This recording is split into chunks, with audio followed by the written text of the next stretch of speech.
মোহাম্মদ সেলিমের সঙ্গে হুমায়ুন কবিরের বৈঠক হয়েছে। জানা যাচ্ছে আসন্ন বিধানসভা নির্বাচনে জোট নিয়ে বৈঠক হয়েছে। আর এই বৈঠক নিয়ে এবার প্রতিক্রিয়া তৃণমূল মুখপাত্র কুণাল ঘোষ এবং বিজেপি সাংসদ মন্ত্রী সুকান্ত মজুমদারের। কুণাল ঘোষ বলেন, দেউলিয়ার রাজনীতির ভিক্ষাপাত্র হাতে এবারই ওবারই ঘুরছেন। আর কি বললেন তিনি, শোনাবো আপনাদের। সিপিএম এর রাজ্য সম্পাদক কমরেড মোহাম্মদ সেলিম তিনি ওই একটি হোটেলে হুমায়ুন কবিরের সঙ্গে নাকি ঘন্টা খানেক বৈঠক করেছেন। এক পক্ষ বলছে এটা জোটের প্রস্তুতি, আবার মোহাম্মদ সেলিম নাকি বলছেন মন বুঝতে গেছিলেন। প্রথম প্রেমে পড়েছেন নাকি মন বুঝতে গেছিলেন? আসলে এই সিপিএম এর রাজ্য সম্পাদক এখন দেউলিয়া রাজনীতির ভিক্ষাপাত্র হাতে এবাড়ি ও বাড়ি সে বাড়ি ঘুরছেন। আমরা এসব নিয়ে মাথাও ঘামাচ্ছি না। তৃণমূল ক্ষমতায় আসবে উন্নয়নের জন্য মানুষের সমর্থন সঙ্গে নিয়ে। আর এরা কোথায় কি হতাশা, দিশাহীন। 34 বছর ক্ষমতায় ছিল, এখনো একা লড়ার মুরদ নেই। কখনো কংগ্রেসের জুতো পালিশ করতে হচ্ছে, আমাদের সঙ্গে আসুন, আমাদের সঙ্গে আসুন, আমাদের সঙ্গে আসুন।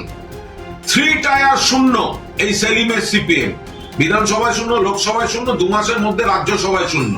আর দেউলিয়া রাজনীতির ভিক্ষাপাত্র হাতে বাড়ি বাড়ি যাচ্ছেন, হুমায়ুন কবিরের কাছে গেছেন। হুমায়ুন কবিরকে এ বিষয়ে আমি কোনো মন্তব্যই করব না। উনি কোণঠাসা অবস্থায় আছেন, উনি তো চাইবেন কেউ না কেউ আসুন, উনি তো প্রকাশ্যে বলছেন। কিন্তু সিপিএম এর এই যে দ্বিচারিতার রাজনীতি, মুখে বামপন্থা, মুখে নাকি বামফ্রন্ট, মুখে নাকি সিপিএম ফিরছে।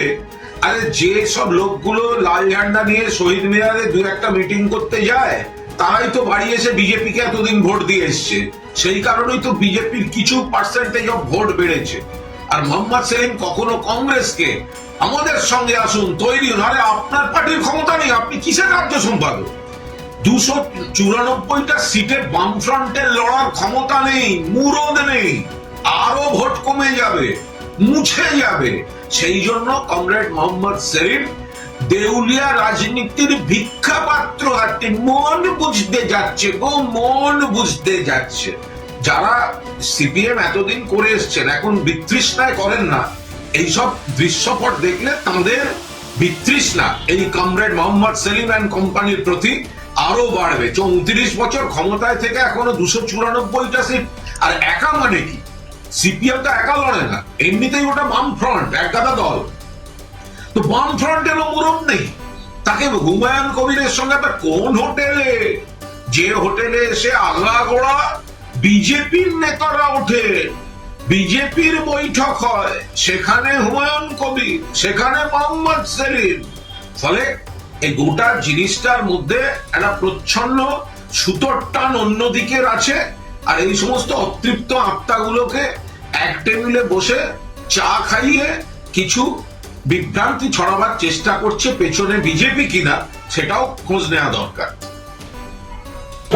দেখা যাচ্ছে হুমায়ুন কবির এবং মোহাম্মদ সেলিমের বৈঠক। যদিও আলমউদ্দিন বলছে যে সাক্ষাৎ সৌজন্য সাক্ষাৎ ছিল, মন বুঝতে গিয়েছিলাম। বিজেপি কি বলবে এই বিষয়ে? বিজেপি এখন দেখছে, আমরা দেখতে চাই মোহাম্মদ সেলিম আর তার সাথে হুমায়ুন কবির সবাই মিলেমিশে কি হচ্ছে। কারণ সবই তো মুঘল সাম্রাজ্য। হুমায়ুনও ছিল মুঘল সাম্রাজ্যে, আবার সেলিমও ছিল, সবই মুঘল সাম্রাজ্যেরই পাঠ। আমরা ইতিহাসে পড়েছি, কোন মুঘল কার ঘাত ধরে সেটাই দেখা যায়। আনন্দপুরের অগ্নিকাণ্ডে 23 জনের এখনো পর্যন্ত দেহ উদ্ধার। আজকেও একটা পূর্ণাঙ্গ দেহ, মোট 2টি দেহ আজকে নতুন করে উদ্ধার হলো, মানে লাফিয়ে লাফিয়ে বাড়ছে। দেখুন, আমি প্রথম দিন বিভিন্ন সূত্র মারফত খবর পেয়েছিলাম প্রায় 30 জনের কাছাকাছি নাকি নিখোঁজ। এক্সাক্ট সংখ্যাটা বলা মুশকিল, কিন্তু এই ঘটনা যে ঘটেছে, এই ঘটনাকে কেন্দ্র করে রাজ্যের মুখ্যমন্ত্রী, মাননীয় মুখ্যমন্ত্রী, দমকল মন্ত্রী এবং অন্যান্য মন্ত্রী এবং ক্যাবিনেট যারা আছেন, তাদের যে অ্যাটিটিউড, তাদের যে সমস্যাকে বা এই যে দুর্ঘটনাকে নিয়ে যে অ্যাক্টিভিটিস, সেই অ্যাক্টিভিটিস কিন্তু অত্যন্ত দুঃখজনক। মমতা বন্দ্যোপাধ্যায়ের উচিত ছিল ওই জায়গায় যাওয়া। দমকল মন্ত্রী মনে হয় 36 না 34 ঘন্টা পর সেখানে পৌঁছেছিলেন। এটা প্রমাণ করছে যে এই সরকার ইনসেনসিটিভ, এই সরকার অসংবেদনশীল সরকার। মুখে মামাটি মানুষের সরকার হলে পরেও এই সরকার মানুষ পোড়ানোর সরকার। এবং এর সাথে একটা গুরুত্বপূর্ণ বিষয় আপনারা মনে রাখবেন, কেন্দ্র সরকার শ্রমিকদের সুরক্ষার জন্য শ্রমিক কোড, সেই কোড লেবার কোড চালু করেছে, 4টি লেবার কোড। সেই লেবার কোড যদি পশ্চিমবঙ্গে ঠিকমতো লাগু হতো তাহলে পরে কিন্তু এই ঘটনা ঘটতো না।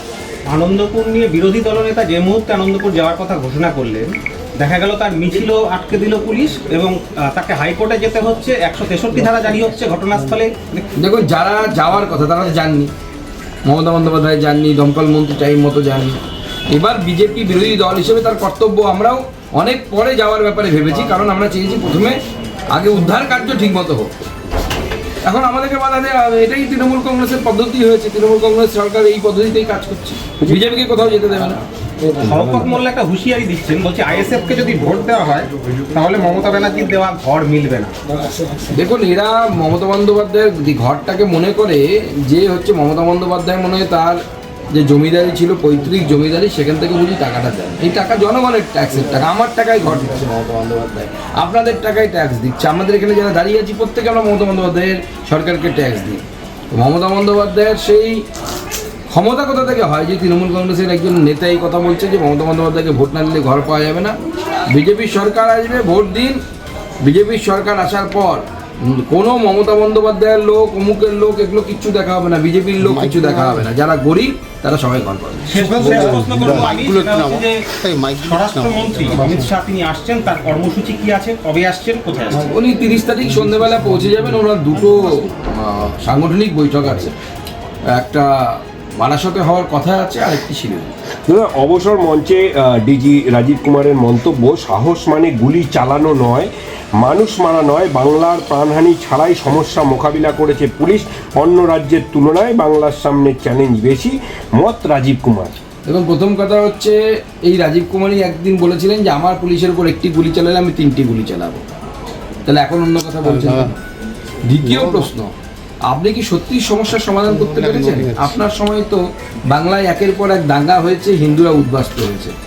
চঞ্চল এবং হরগোবিন্দ, চন্দন এবং হরগোবিন্দ দাস, এই দুজন আপনার সময় খুন হয়েছে বাড়ির সামনে, আপনি আটকাতে পারেননি, অপদার্থ আপনি।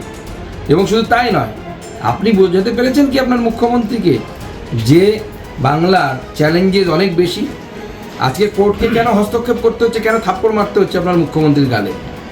যে জায়গা দাও, ল্যান্ড দাও ফেন্সিংয়ের জন্য, কেন বোঝাতে পারেননি যে আমাদেরকে এই সেন্সিটিভ রাজ্যে আমাদের ফেন্সিং করা দরকার এবং সেই ফেন্সিং কেন্দ্র সরকারের যে এজেন্সি আছে, বিএসএফ আছে, তাকে হেল্প করা দরকার। স্বামী লক্ষ্মীরতনের পর এবার মেহতাব হোসেন ভারতীয় ফুটবল দলের প্রাক্তন ফুটবলার ডাক পেলেন এসআইআর শুনানিতে। আগামী রবিবারও ডাকা হয়েছে মল্লিকপুরের শুনানি কেন্দ্রে। পদ্মশ্রী স্বপন দাশগুপ্ত ডাক পেয়েছে, বিজেপির নেতা। যে কেউ ডাক পেতে পারে যদি মিল না থাকে, আমারও মিল না থাকলে আমাকেও ডাক পেতে পারে, ডাক পেতে পারে। এরকম বিষয় নেই তো। তো এনারা কি ভোট দেন না ভোট দেন না? ভোট দিতে গেলে তো তাদেরকে যেতে হয় ওখানে। এসআইআর নিয়ে বারবার তৃণমূল কংগ্রেসের তরফ থেকে এবং খোদ মুখ্যমন্ত্রী এসআইআর বিরোধিতা করছেন এবং পথে নামছেন এবং জনগণকে উস্কানিমূলক কথাবার্তা বলছেন। এই ব্যাপারটা জনগণ শুনছে না ওনার কথা। কে শুনছে বলুন? ওই 2-4টে মোল্লা জায়গায় ওনার কথা শুনে বিরোধ হয়েছে, তার জায়গায় তাছাড়া কিচ্ছু হয়নি। যেখানে একটু ডেমোগ্রাফি চেঞ্জ, ওনার দুধের গায়েরা আছে, সোজাসুজি কথাই বলে যেতে, তারাই শুনেছে। বাদ বাকি সাধারণ মুসলিমরাও। আমার ওখানে একটি কাণ্ড ঘটেছে, আমি বললে নাম বলে দেবো। মুসলিম ভদ্রলোক, তার 5 ছেলে মেয়ে, সে দেখতে পাচ্ছে তিনি 6 নম্বর ছেলের বাবা হয়ে গেছে। তাকে যখন বলা হয়েছে তো 6 নম্বর ছেলে কোথা থেকে এলো, সে বলছে হ্যাঁ 2 দিন পর তো আমার সম্পত্তি চাইবে এই ছেলে, আমি চিনি না। আমার দক্ষিণ দিনাজপুরে ঘটেছে, তপন বিধানসভা।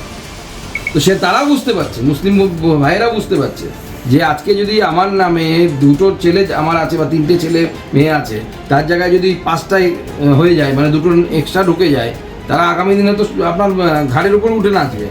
ধর্নায় বসতে চলেছে তো দিল্লিতে এই এসআইআর নিয়ে। ধর্না না, ড্রামা করতে বসেছে উনি। অনেক জায়গায় ড্রামা করে, 26 দিন অনশনের নামেও ড্রামা করেছিলেন, চকলেট খেয়ে অনশন করেছিলেন। ওগুলো আমরা সব জানি, ওগুলো নিয়ে নতুন করে বলার দরকার নেই। বয়স্ক মানুষ, ওনার মাথার স্টেবিলিটি এখন ঠিক নেই।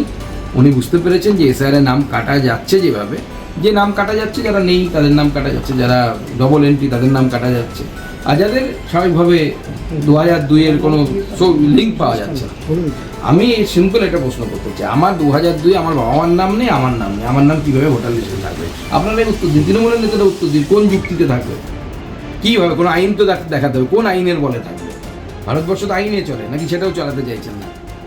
মহামানের তলা থেকে নরেন্দ্রপুর থানা পর্যন্ত আমাদের ভিডিও ভালো লাগলে লাইক ও শেয়ার করুন, কমেন্ট সেকশনে আপনাদের মতামত জানান। আরও ভিডিও পেতে আমাদের চ্যানেলটিকে সাবস্ক্রাইব করুন এবং প্রতি মুহূর্তে খবরের আপডেট পেতে প্রেস করুন বেল আইকন।